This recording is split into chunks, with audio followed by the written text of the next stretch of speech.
Dan kenapa orang belajar spiritual, belajar jati diri, belajar kesadaran, katanya finansial dienolkan, banyak masalah, dan sebagainya. Apakah itu memang benar-benar pembersihan atau apa? Jadi jangan langsung mengatakan, oh itu sedang dibersihkan, entar dulu Bapak Ibu.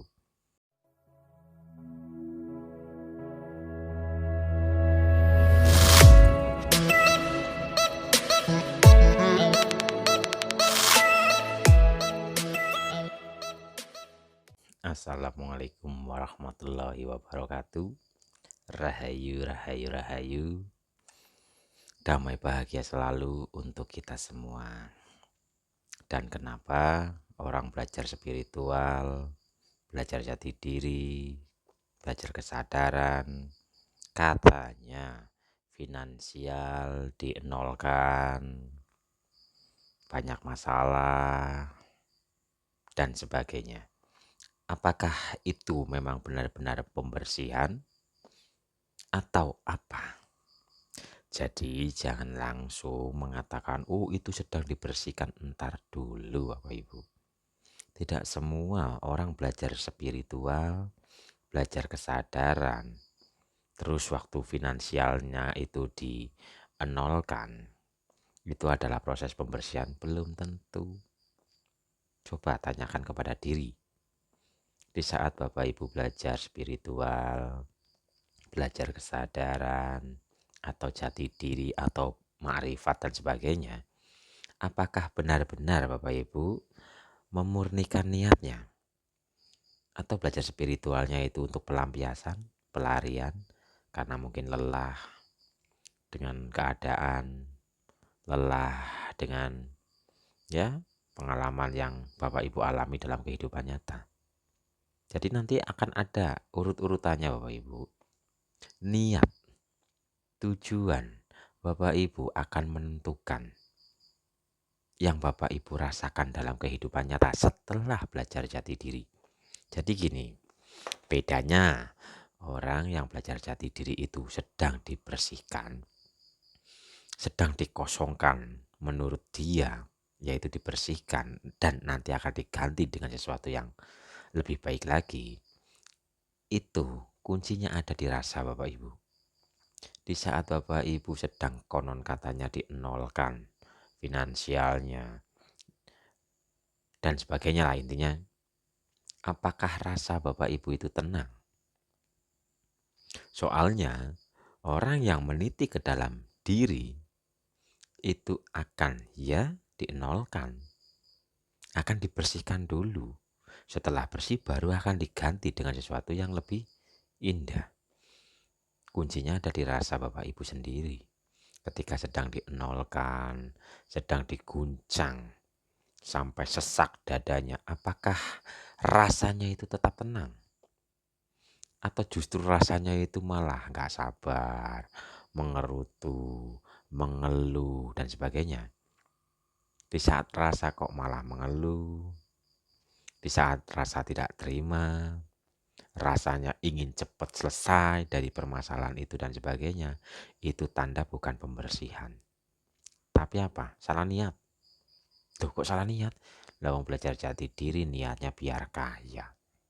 Belajar jati diri niatnya biar dicintai semua orang. Belajar jati diri niatnya agar semua hajatnya terwujud, terkabul. Nah itu ya belajar jati dirinya bukan murni Bapak Ibu, tapi masih ada embel-embel. Nah dari embel-embel itulah yang akan menjadi peringatan Bapak Ibu dalam kehidupan nyatanya. Contoh, Bapak Ibu belajar jati diri dalam alam bawah sadarnya, itu agar menjadi orang yang kaya, agar punya banyak uang, agar macam-macam lah agarnya lah. Justru di situ ntar malah Bapak Ibu akan diperingati, finansialnya dienolkan dan rasanya nggak tenang. Jadi sedang mengalami dikosongkan, dienolkan finansialnya, rasanya itu nggak bakal tenang. Rasanya ya mengeluh, sambat nersulo, ya mengerutu, sesuatu, ya menyalahkan, intinya rasanya itu malah kemerungsung. Itu tanda para pejalan jati diri yang merasakan itu bukan dibersihkan, tapi sedang diperingati karena niat dan tujuannya kurang pas. Belajar jati diri ya membersihkan hati, mengenal diri, mengenal Tuhan kita tanpa embel-embel apapun, tanpa harapan apapun dalam perkara dunia. Ayo koreksi ke dalam diri masing-masing. Karena orang yang benar-benar belajar meniti ke dalam jati dirinya, biarpun sedang mengalami kesengsaraan, penderitaan, kekurangan, mereka tetap bersabar. Karena sadar sedang dibersihkan, sedang diperjalankan, sedang diajari untuk membaca hikmah di sebalik semua rasa pengalaman yang sedang dialami. Dan rasanya itu tenang, ini pejalan sejati.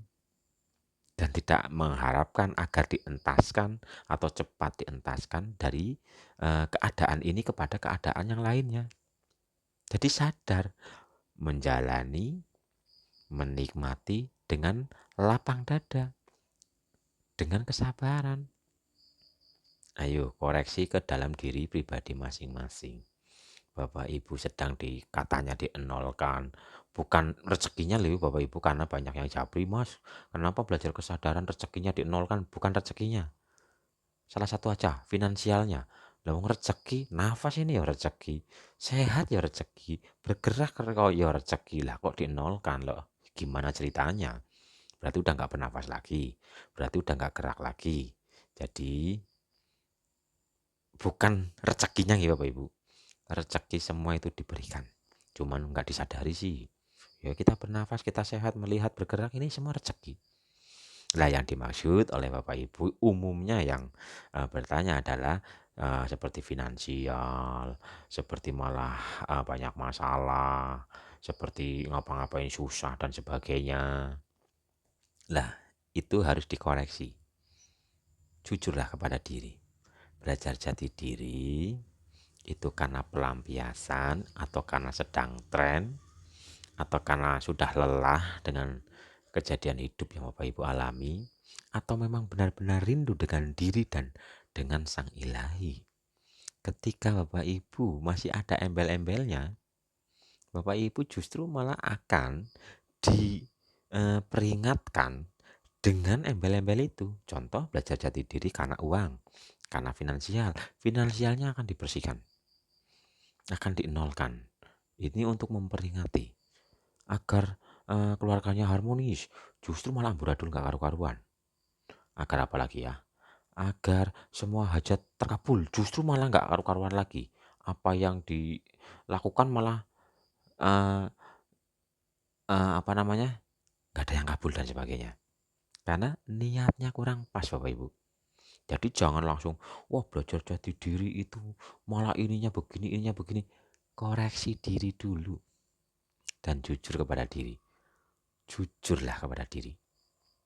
Umpama oh ya, belajar jati diri agar ini agar itu, yang penting jujur, nggak apa-apa. Mempraktekkan sesuatu agar ini agar itu nggak apa-apa. Boleh, karena yang namanya tingkat kesadaran itu bertingkat Bapak Ibu. Cuman yang jadi masalah rasanya itu belajar jati diri, mengenal Tuhan kita, berserah dan sebagainya, tapi masih ada embel-embel. Nah itu berarti kita belum jujur kepada diri sendiri. Yang pertama jujur aja, jujur dulu kepada diri sendiri. Akui dalam diri, ya Allah ya Tuhan kami mengerjakan ini untuk wasilah, menjadi jalan pelantara untuk mendapatkan keberkahan-Mu umpama gitu. Nggak apa-apa. Tapi kalau yang sudah benar-benar meniti ke dalam kemurnian, kesejatian, ayo jujurlah kepada diri. Jangan semua langsung dibilang, wah ini ujian, wah ini pembersihan, belum tentu. Kadang-kadang peringatan kok. Dan yang menjadi patokan adalah rasanya nih Bapak Ibu. Di saat sedang mengalami penderitaan, kesengsaraan, kekurangan, rasa itu tetap tenang, adem ayem, ora kemrungsung. Tapi sedang mengalami di fase seperti itu, kok rasanya nggak karu-karuan, ayo koreksi, luruskan niat. Umpama memang yang dibutuhkan itu ya jujur dulu kepada diri sendiri, jangan mengingkari diri sendiri. Loh nyatanya masih butuh, oh enggak, saya enggak ini, langsung ke sejati, waduh, yang penting jujur gitu. Udah intinya jujur, dan yang menjadi patokan itu proses pembersihan atau peringatan adalah rasa. Dalam mengalami itu, apakah rasanya tenang, damai, bahagia, tetap bersyukur, bersabar, atau malah kemerungsung? Kalau kemerungsung itu peringatan, kalau bersabar itulah perjalanan kesejatian, kemurnian, pengenalan jati diri, dan semua para pejalan sebenarnya wajib mengalami itu, Bapak Ibu. Mengalami sesuatu yang sangat indah, yang sangat nikmat. Makanya apa, belajar jati diri, syarat utama adalah sabar, sadar, syukur. Jadi syukur, sadar, sabar, itu syarat utamanya. Dan koreksi ke dalam diri, jujurlah ke diri masing-masing.